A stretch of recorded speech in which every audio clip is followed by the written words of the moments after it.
मेरा नाम हानिया है। किस्मत ने मेरे साथ बहुत बुरा किया था। मेरे पिताजी तो पहले ही हमें छोड़कर जा चुके थे। मेरा कोई भाई नहीं था और माँ भी इस दुनिया से चली गई। किराएदार ने 2 साल का किराया न देने की वजह से मुझे घर से निकाल दिया और सारा सामान भी रख लिया। अब मेरे पास कुछ पैसों और एक सोने की अंगूठी के अलावा कुछ भी नहीं बचा था। मैं एक बहुत ही घनी आबादी वाले इलाके में चली गई, जहां पर मैंने घर लेने की बात की। और ये घर मुझे बहुत ही पुराने जमाने का लगा। वही पुरानी कंस्ट्रक्शन जो शायद भारत पाक बंटवारे से पहले की थी। मुझे ये घर देखने में बहुत ही जर्जर और पुराना लगा, इसलिए मैंने बात की। मुझे अंदाजा था कि इसका किराया कम होगा और ये घर मुझे आसानी से मिल जाएगा। ये घर एक औरत का था, इसलिए मेरी बात समझ गई। मैंने कहा कि कोई है नहीं मेरे साथ, तो वह कहने लगी कि घर तो मैं तुम्हें दे दूंगी, लेकिन तुम अकेली लड़की हो। कल को कोई मसला हुआ तो। मैंने उसे यकीन दिलाया कि ऐसा कुछ नहीं होगा। वह मुझे घर देने पर राजी हो गई। उसने मुझे घर दिखाया और कहा कि अंदर कुछ बर्तन, एक चारपाई, एक टेबल और कुछ बिस्तर वगैरह पड़े हैं। अगर तुम्हारे काम आते हैं तो इस्तेमाल कर लेना। मैंने कहा, यह तो बहुत अच्छी बात है, मैं इस्तेमाल कर लूंगी। किराया भी उसने बहुत ही मुनासिब बताया था। मेरा इरादा था कि पास के किसी स्कूल में टीचिंग कर लूंगी और इसी घर में रहूंगी, क्योंकि कहीं ना कहीं तो रहना ही था। पहले ही 2-4 दिन मैंने स्टेशन पर गुजारे थे, तब जाकर मुझे यह घर मिला था। जब मैं किराने की दुकान पर एक बिस्किट का पैकेट और दूध का डिब्बा लेने गई कि चलो यही खा लूंगी, तो दुकानदार से थोड़ी बात हुई। मैंने झूठ बोला कि मैं अपने पिताजी और भाई के साथ यहाँ रहने आई हूँ। वो पूरा दिन काम करते हैं, सिर्फ रात को आते हैं।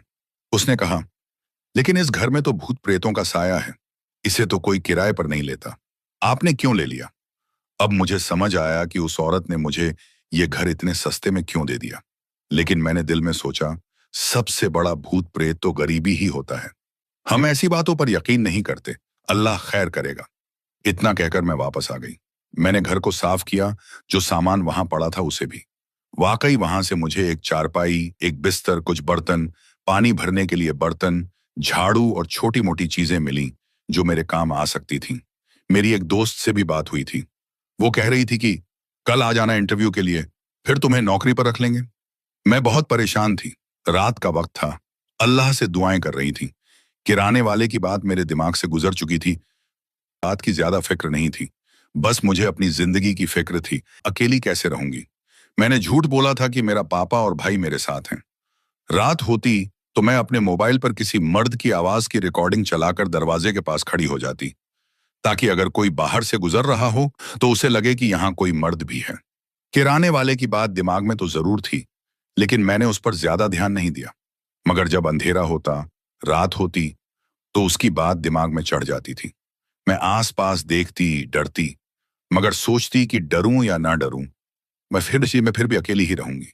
ना कोई आएगा मेरी मदद करने और ना कोई है जिसे मैं पुकार सकूं। ऐसे में मैं अपना दुपट्टा जमीन पर बिछाकर वुजू करके अल्लाह के सामने सजदा करती और नमाज पढ़ती। नमाज पढ़ने से मुझे बहुत सुकून मिलता था। मेरी दादी कहा करती थीं कि जिस घर में नमाज पढ़ी जाती है, वहां ऐसी कोई हवाई चीज नहीं होती।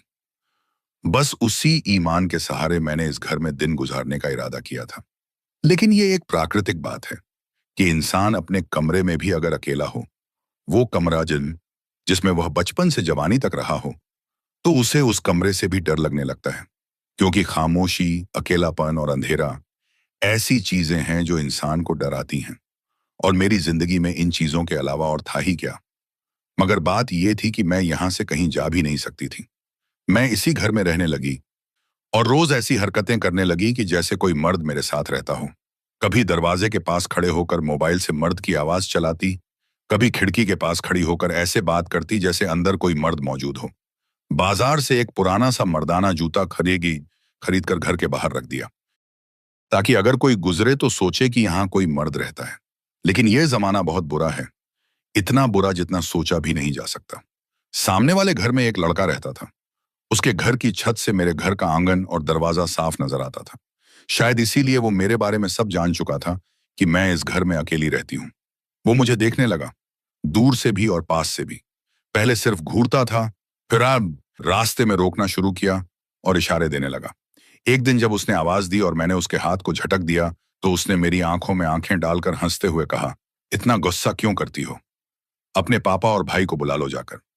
मैंने सख्त लहजे में कहा, खबरदार, अगर दोबारा ऐसी हरकत की तो मैं अपने पापा और भाई को बता दूंगी।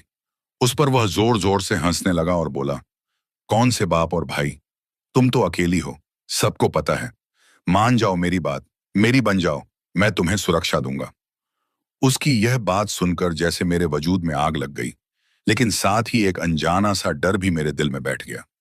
उसने कहा, शाम को आऊंगा तुम्हारे दरवाजे पे, तुम खुद दरवाजा खोल लेना, नहीं तो छोटी सी दीवार है, अंदर आ सकता हूं। यह सुनकर मैं हैरान रह गई थी कि कोई इतनी हिम्मत कैसे कर सकता है, लेकिन मुझे याद आया कि मैं अकेली हूं और इस बात का उसे पूरा यकीन हो चुका है। मेरे दिल की धड़कन तेज हो गई थी। मैंने घर के सारे कोने चेक किए कि कोई ऐसी चीज हो जो दीवार के साथ रखकर उसे रोक सकूं, मगर कुछ न मिला। इस घर के दरवाजों में ताला भी नहीं था, सिर्फ बाहर की कुंडी थी जो इतनी कमजोर थी कि कोई भी आसानी से तोड़ सकता था। मैंने कुंडी को अच्छे से बंद किया और उसके सामने बैठ गई कि शायद मेरी मौजूदगी से कुछ सुरक्षा महसूस हो। रात गुजरने लगी। 12 बज गए। नींद मेरी आंखों से कोसों दूर थी। दिल में डर का पहरा था। जब अचानक दरवाजे पर दस्तक हुई तो मेरा शरीर कांप गया। मेरे दिमाग में पहला ख्याल यही आया कि वही लड़का होगा जो अपनी धमकी पर अमल करने आया है। फिर मैंने खुद को तसल्ली दी कि उसने तो कहा था कि मैं दीवार फांद कर आ जाऊंगा, तो दरवाजा क्यों खटखटाएगा। हिम्मत करके दरवाजा खोला तो जो मंजर सामने था वह मेरी तमाम सोचों से अलग था। सामने 3 आदमी खड़े थे, जिनके लंबे लंबे चौके थे, चेहरे पर दाढ़ी थी और आंखों में एक अजीब सा नूर था। वे शक्ल से बेहद खूबसूरत और शांत लग रहे थे। उनके हाथ में कुछ थैले थे, जैसे सफर का सामान हो। उन्होंने कहा, हम मुसाफिर हैं और शहर में नए आए हैं। हमारे पास रहने की कोई जगह नहीं है। अगर आप मेहरबानी करें तो हमें रात गुजारने के लिए जगह दे दें। उनकी बात सुनकर मैं हैरान रह गई कि एक अकेली लड़की 3 अजनबी मर्दों को अपने घर में कैसे रख सकती है। मेरा डर चेहरे पर साफ झलक रहा था। शायद उन्होंने पढ़ लिया, इसलिए उनमें से एक ने कहा, बहन डरिए मत, हम शरीफ लोग हैं। हम बस छत के नीचे रात गुजारना चाहते हैं, सुबह होते ही निकल जाएंगे। मैंने दिल में सोचा, अगर ये बुरे लोग होते तो दरवाजे पर खड़े होकर इजाजत ना मांगते। मुझे अचानक याद आया कि वो लड़का किसी भी वक्त आ सकता है। अगर ये लोग घर में होंगे तो उसे लगेगा कि मैं अकेली नहीं हूं, और अगर उसने कोई गलत हरकत करने की कोशिश की तो शायद ये लोग मेरी मदद कर सकें।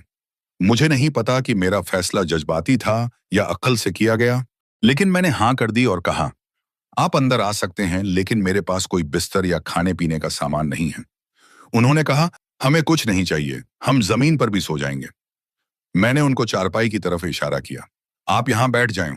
दरवाजा बंद किया और खुद सामने टूटी हुई कुर्सी पर बैठ गई। मैंने उन्हें पानी भी पिलाया और थोड़ा बहुत हालचाल भी पूछा। मेरे दिल में जो डर था वह धीरे धीरे कम हो रहा था।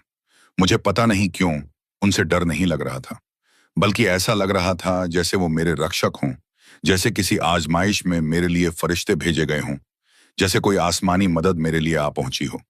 अब मैं इंतजार में थी कि क्या वो लड़का वाकई आएगा या मेरी रात यूं ही गुजर जाएगी। मेरे दिल में अब भी थोड़ा सा डर था, मगर इन 3 आदमियों की मौजूदगी ने मुझे एक सुकून दिया था, ऐसा सुकून जो शायद महीनों बाद नसीब हुआ था। उन्होंने मुझसे पूछा, आपके घर में और कौन रहता है? मैंने कहा, कोई नहीं, सिर्फ मैं ही रहती हूं। वो कहने लगे, तो फिर तुम बहुत बहादुर हो। तुम्हारा परिवार कहाँ है? मैंने संक्षेप में बताया कि मेरा इस दुनिया में कोई नहीं है। दिल तो कर रहा था कि यह भी बता दूं कि यहाँ एक लड़का है जो मुझे परेशान करता है, लेकिन फिर चुप हो गई कि मेरा इनसे क्या वास्ता। थोड़ी देर बाद मैं दरवाजे की तरफ बार बार देखने लगी। मुझे लगा उन्होंने भी महसूस किया कि मैं बार बार उस ओर क्यों देख रही हूं। उन्होंने मेरी उलझन को भी महसूस किया और नरमी से पूछा, क्या बात है, कोई परेशानी है? मैंने कहा, कुछ नहीं, मैं देखती हूं, और मैं दरवाजे की तरफ बढ़ी। जब दरवाजा खोला तो सामने वाली औरत खड़ी थी। उसे देख के जैसे मेरे दिल को कुछ करार मिला और मेरी जान में जान आई। जैसे ही दरवाजा खुला, वह सामने उन मर्दों को भी देख पा रही थी। उनके लंबे चौगे और नूरानी चेहरे देखकर वह कुछ परेशान सी हुई, लेकिन कुछ बोली नहीं। मैंने नरमी से पूछा, क्या हुआ? इतनी रात गए आप यहां कैसे आ गईं? कहने लगी, मेरा शौहर अभी तक घर नहीं आया और मैं बहुत परेशान हूं। जरा अपना फोन देना है, एक कॉल करनी है। मैंने कहा, हाँ जरूर, और अपना फोन उसे थमा दिया। वह थोड़ा साइड में होकर खड़ी हुई और जल्दी से कॉल मिलाई। उसने 20 से 30 सेकंड की कॉल की और उसके बाद फोन मुझे वापस कर दिया। मैंने उसे अंदर आने को नहीं कहा, क्योंकि मेरे दिल में यही था कि वह बाहर ही रहकर अपना मसला हल कर ले। लेकिन उसका आना मेरे लिए इस लिहाज से अच्छा हुआ कि उसने मेरे घर के अंदर उन 3 मर्दों को देख लिया था। अब अगर मोहल्ले में कोई बात भी हो गई तो मैं यही कह सकती थी कि ये मेरे भाई थे और वह उनसे मिली भी थी, और मेरा दिल भी इस बात पर संतुष्ट हो गया। वक़्त धीरे-धीरे गुजरने लगा। उन तीनों ने मुझसे कहा कि आप चाहें तो सो जाइए, हम जागते रहेंगे, या अगर आप चाहें तो हम भी थोड़ी देर के लिए आराम कर लेते हैं। मैंने नरमी से कहा कि आप सो जाइए अगर आपको नींद आती है। वह कहने लगे कि नहीं, अब तो सुबह होने में थोड़ी ही देर रह गई है। हम सुबह होते ही यहाँ से रवाना हो जाएंगे। आपने बहुत मेहरबानी की, आपने हमें जगह दी और हमारी बात पर भरोसा किया। मैंने कहा कि कोई बात नहीं, असल में इंसान बुरा नहीं होता, हालात और वक्त उसे बुरा बना देते हैं। उनके चेहरों पर मुस्कान आ गई और वे खामोश हो गए। जैसे ही रात के 2:30 बजे मुझे थोड़ा इत्मीनान हुआ कि शायद अब कोई नहीं आएगा। मोहल्ले वाले सो चुके होंगे और वह बदतमीज लड़का भी शायद चला गया होगा। लेकिन फिर दरवाजे पर एक बार फिर दस्तक हुई। इस बार की दस्तक में कुछ और ही बात थी। एक दस्तक के फौरन बाद ही वही लड़के की आवाज आई। कहने लगा, मेरी जान, क्या हो गया? दरवाजा तो खोलोगी नहीं? चलो रुको, मैं ऊपर से आ जाता हूं। जैसे ही ये जुमले मेरे कानों में पड़े, मेरे तो होश उड़ गए। मैं समझ गई थी कि वह अब किसी भी पल दीवार फांदने वाला है। उन लोगों ने भी ये आवाज सुन ली और एक दूसरे की तरफ खामोश नजरों से देखा। लेकिन इससे पहले कि वह दीवार फांदता, मैंने दरवाजा खोल दिया। वह सामने खड़ा मुझे देख रहा था। उसकी आंखों में घमंड और बदतमीजी साफ नजर आ रही थी। कहने लगा, तुमने तो खुद ही दरवाजा खोल दिया, जैसे वह अंदर आने की तैयारी कर रहा हो। मैं हैरान थी कि वह देख रहा है कि पीछे 3 मर्द बैठे हैं, फिर भी उसके अंदर इतनी हिम्मत है कि ये ऐसी बातें कर रहा है। मैं खामोशी से उसके रवैये का मुआयना कर रही थी और दिल ही दिल में इंतजार कर रही थी कि कब वह इन मर्दों को देखकर होशियार होगा और डरेगा। लेकिन जब ऐसा कुछ भी नहीं हुआ तो मैंने खुद ही कहा, डरती नहीं हूं मैं तुमसे, और अकेली भी नहीं हूं। अभी इशारा करूंगी तो तुम्हारी ऐसी की तैसी हो जाएगी। वह कहने लगा, अच्छा, किसको इशारा करोगी? मैंने कहा, इनको। और जैसे ही मैंने पीछे की तरफ इशारा किया, उसने उस तरफ ऐसे देखा जैसे वहां पर उसे कुछ भी नजर नहीं आ रहा हो। वह ऐसे मेरी तरफ देख रहा था जैसे मैं किसी और दुनिया की बातें कर रही हूं, जैसे मेरी बातों से उसे कोई फर्क नहीं पड़ रहा हो और मेरी बातों का उसके लिए कोई वजूद नहीं है। उसकी आंखों में वही बेशर्मी थी जो हमेशा से नजर आती थी। मैं तो अभी भी हैरान थी कि यह वाकई मेरे दरवाजे तक आ गया था, वो भी रात के वक्त। वो लड़का किसी से भी न डरा और मेरी दहलीज से आगे कदम बढ़ाकर मेरी तरफ हाथ बढ़ाने ही वाला था कि अचानक उसकी आंखें इतनी फैल गईं कि जैसे अभी बाहर निकल आएंगी। जैसे उसने कोई ऐसा मंजर देख लिया हो जो इंसानी अक्ल से बाहर हो। वह थर-थर कांपने लगा। उसके चेहरे पर पसीना आ गया। जो हाथ उसने मेरी तरफ बढ़ाया था, उस हाथ से वह पीछे की तरफ झटका खाकर हट गया, जैसे उसे किसी बिजली की तार ने छू लिया हो। वह फौरन उल्टे कदम भागने की कोशिश करने लगा, लेकिन इतनी जल्दी में था कि ठोकर खाकर गिर गया और चीखने लगा, नहीं, नहीं, मैंने कुछ नहीं किया, मुझे माफ कर दो, मुझे कुछ मत कहना, मैं जा रहा हूं, मैं जा रहा हूं। वह लड़का इस तरह भागा जैसे जान बचाकर फरार हो रहा हो। उसके कदम उसका साथ नहीं दे रहे थे। वह गिरता था, फिर उठता था, फिर गिरता था, फिर उठता था और आखिरकार अपने घर की तरफ भाग गया। मेरा दिल अंदर से खुश हो रहा था क्योंकि जो मैं चाहती थी वही हुआ था। वह लड़का उन तीनों से डर गया था। लेकिन मेरे लिए यह हैरानी की बात थी कि उन तीनों ने तो न कोई बात की, न ही कोई हरकत की, न ही किसी ने अपनी जगह से हिलकर उसकी तरफ देखा। तो फिर वह लड़का इतना ज्यादा कैसे डर गया? मैंने हैरत से पलट कर देखा तो वे तीनों अभी भी उसी खामोशी और सुकून से बैठे थे, जैसे कुछ हुआ ही न हो। मैंने हिम्मत करके कहा, यह सब कैसे हो गया? वह लड़का इतना डर कर क्यों चला गया? उनमें से एक ने नरमी से कहा, जैसे भी गया हो दोबारा नहीं आएगा और अब आपको परेशान भी नहीं करेगा। ये अल्फाज मेरे लिए जैसे इत्मीनान का पैगाम थे। लेकिन जब उन्होंने कहा कि अब हम चलते हैं, तो मैं समझी कि वे दरवाजे की तरफ जाएंगे, लेकिन वे तीनों एक दीवार की तरफ मुंह करके खड़े हो गए और वहीं खड़े होकर कुछ पढ़ने लगे। मैंने हैरान होकर कहा कि दरवाजा तो इस तरफ है। उन्होंने मेरी तरफ देखे बिना कहा, हमारा दरवाजा इसी तरफ है। आप फिक्र न करें, इस घर में अब आपको कोई समस्या नहीं होगी। उनकी ये बात पूरी भी नहीं हुई थी कि वे तीनों धीरे धीरे उस दीवार के अंदर ऐसे विलीन हो गए जैसे कभी थे ही नहीं। ये दृश्य देखकर मेरे होश उड़ गए। मेरी जुबान बंद हो गई। मेरे शरीर में जैसे जान ही नहीं रही और मैं वहीं बेहोश हो गई। जब सुबह मेरी आंख खुली तो सब कुछ बदला हुआ था। मेरा टूटा हुआ बिस्तर गायब हो चुका था और उसकी जगह एक खूबसूरत नया बेड रखा हुआ था। मेरी पुरानी कुर्सी की जगह एक अच्छी टेबल और कुर्सी रखी हुई थी। रसोई में नया सामान रखा था, फर्श पर कालीन बिछी हुई थी, दीवारों पर पर्दे लगे हुए थे और उस जगह जहां वे तीनों बैठे थे, एक ब्रीफकेस रखा था। मैं कांपते हाथों से उस ब्रीफकेस के करीब गई और उसे खोला तो उसमें नोटों की गड्डियां रखी थीं। मुझे नहीं मालूम कि वो पैसे कितने थे, लेकिन अंदाजा यही था कि 20 या 30 लाख रुपए से कम नहीं होंगे। यह सब कुछ देखकर मेरी आंखों से आंसू बहने लगे। मैं सजदे में गिर गई, बार बार उन पैसों को छू रही थी, बार बार सामान को देख रही थी। समझ नहीं आ रहा था कि यह सब सपना है या हकीकत। मैंने खुद को बार बार चुटकी काटी कि शायद मैं कोई सपना देख रही हूं, लेकिन हर बार मुझे यकीन हुआ कि यह सब सच है। मैंने घर को ताला लगाया और सीधे इलाके के मुफ्ती साहब के पास चली गई। उनको मैंने यह सब कुछ नहीं बताया कि मुझे इतना सामान और पैसे मिले हैं, बस इतना कहा कि रात को 3 मुसाफिर आए थे और सुबह जब जाने लगे तो दरवाजे के बजाय दीवार के अंदर से चले गए। मुफ्ती साहब ने यह बात सुनकर कोई खास हैरानी का इजहार नहीं किया, बल्कि खामोशी से सुनने के बाद बोले, मैं तुम्हें बताता हूं। मुफ्ती साहब ने मेरी बात सुनने के बाद गहरी सांस ली और नरमी से बोले, बेटा, मुझे किसी ने कुछ दिन पहले बताया था कि भूत बंगले में एक लड़की अपने बाप और भाई के साथ रहने के लिए आई है। जब से यह सुना था, तब से दिल में तुम्हारे लिए एक अजीब सी परेशानी थी, लेकिन व्यस्तता इतनी थी कि समय नहीं निकाल पाया। देखो, इस घर की अपनी एक अलग और बहुत पुरानी कहानी है। बरसों पहले यहाँ एक औरत रहा करती थी। उसकी 3 बेटियां थीं और उसका शौहर बार बार कहता था कि अगर चौथी बार भी बेटी पैदा हुई तो मैं तुम्हें तलाक दे दूंगा। उस औरत पर हर वक्त एक ही धुन सवार थी कि उसे बेटा चाहिए, और बेटे के लिए उसने क्या कुछ नहीं किया। अमल किए, आमिलों के चक्कर लगाए, कभी दुआएं मांगती, कभी रोजे रखती, कभी नफल पढ़ती, कभी हाथ उठाकर रो रो कर अल्लाह से दुआ करती। लेकिन बेटे की ख्वाहिश में वो कब अल्लाह की राह छोड़कर शैतान के रास्ते पर चल पड़ी, उसे खुद भी इसका अंदाजा न हुआ। उसने इस घर में इतने अमल किए, इतनी बार आसिफजदा चीजों को बुलाया, इतनी बार जिन्नात को मुखातिब किया कि उसके अमल की शिद्दत से इस घर में एक दरार खुल गई। एक ऐसा पोर्टल, ऐसा दरवाजा जो इस दुनिया को दूसरी गैर मेरी अदृश्य दुनिया से जोड़ता है। और यही वह दीवार है जिसे तुमने देखा, क्योंकि उस दरवाजे का शारीरिक दरवाजा होना जरूरी नहीं होता। वह एक खास ऊर्जा के तहत खुलता है और बंद होता है। तुम्हारे आने से पहले भी यहाँ 2-3 परिवार आए थे।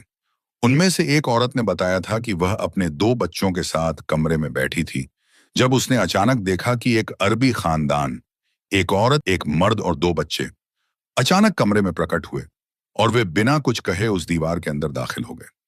वो औरत यह मंजर देखकर इतनी खौफजदा हुई कि अपना सारा सामान तक छोड़ गई और वह रातों रात यहां से भाग गई।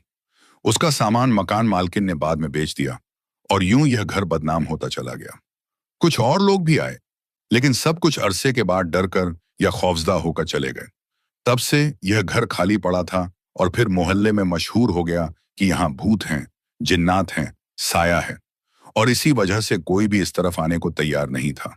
और बहुत अरसे बाद तुम आई, लेकिन हमने सोचा कि शायद तुम अकेली नहीं हो, इसलिए अगर कुछ हुआ तो या तो तुम भी भाग जाओगी अपनी फैमिली के साथ या फिर तुम लोग संभाल लोगे, और अगर तुम्हारे साथ कोई बुरा वाकया पेश आता तो हम तब आते। लेकिन तुम्हें कोई नुकसान नहीं पहुंचा। यह अल्लाह का खास करम है। मैंने आहिस्ता आवाज में कहा, नहीं, मुझे तो कोई नुकसान नहीं हुआ, बल्कि जैसे कोई मेरी मदद करने आया हो, जैसे कोई मेरी हिफाजत पर मामूर हो। मुफ्ती साहब ने जरा सा मुस्कुराकर कहा, वो जरूर मेहमान होंगे, मुसाफिर थे, इस दुनिया से उस दुनिया के मुसाफिर। तुम्हारे पास पनाह लेने आए होंगे, और अगर तुम्हें कोई नुकसान नहीं पहुंचा तो तुम्हें चाहिए कि अल्लाह का शुक्र अदा करो और खुशी मनाओ कि उसने तुम्हें अपनी पनाह में रखा। इस वाक़े के बाद मेरे दिल में एक अजीब सी बेचैनी रहने लगी। हर लम्हा यही सोचती रही कि अगर उनकी जगह कुछ और आ जाता, अगर उनकी नीयत वैसी न होती तो मैं क्या कर लेती। मुफ्ती साहब की बातें मेरे जहन में बार बार गूंजती रहीं कि वो दरवाजा अब भी खुला हुआ है, वह दरवाजा जिससे कोई भी आ जा सकता है। यह बात सोचकर ही मेरी रूह कांप जाती थी। यह सच था कि मेरे साथ किसी भी प्रकार की कोई ज्यादती नहीं हुई थी, न ही उन्होंने मुझे कोई नुकसान पहुंचाया, बल्कि उल्टा मेरी मदद की, मेरी जिंदगी बदल दी। लेकिन यह भी सच था कि वे इंसान नहीं थे, वे हवाई मखलूक थे। उनका हर काम, उनकी हर बात आम इंसानों से बिल्कुल अलग थी। जब भी वे आते थे, माहौल में एक अजीब सी खामोशी और ठंडक छा जाती थी। अब मैं इस सच्चाई के साथ रोज नहीं जी सकती थी कि मेरे घर की दीवार में एक रास्ता है जो इस दुनिया को किसी और दुनिया से जोड़ता है। और यह भी मुमकिन है कि कल को कोई और आ जाए जो इतना मेहरबान न हो जितने वे थे। इसलिए मैंने फैसला किया कि अब मुझे इस घर में नहीं रहना चाहिए। उनकी दी हुई दौलत, उनकी इनायत मेरी जिंदगी बदलने के लिए काफी थी। अब मुझे एक नई शुरुआत करनी चाहिए, डर के, बिना किसी अनजानी मखलूक की मौजूदगी के खौफ के साथ। मैंने उनका दिया हुआ सारा सामान एक एक करके जमा किया। बेड, पर्दे, बर्तन, कपड़े और सबसे आखिर में वह ब्रीफ केस जिसमें पैसे थे। मैंने इन सबको एक ट्रैक्टर में लदवा दिया। जब मोहल्ले के लोगों ने यह मंजर देखा तो सब हैरान रह गए। उनकी नजरें मुझ पर ऐसे थीं जैसे मैंने कोई खजाना लूट लिया हो।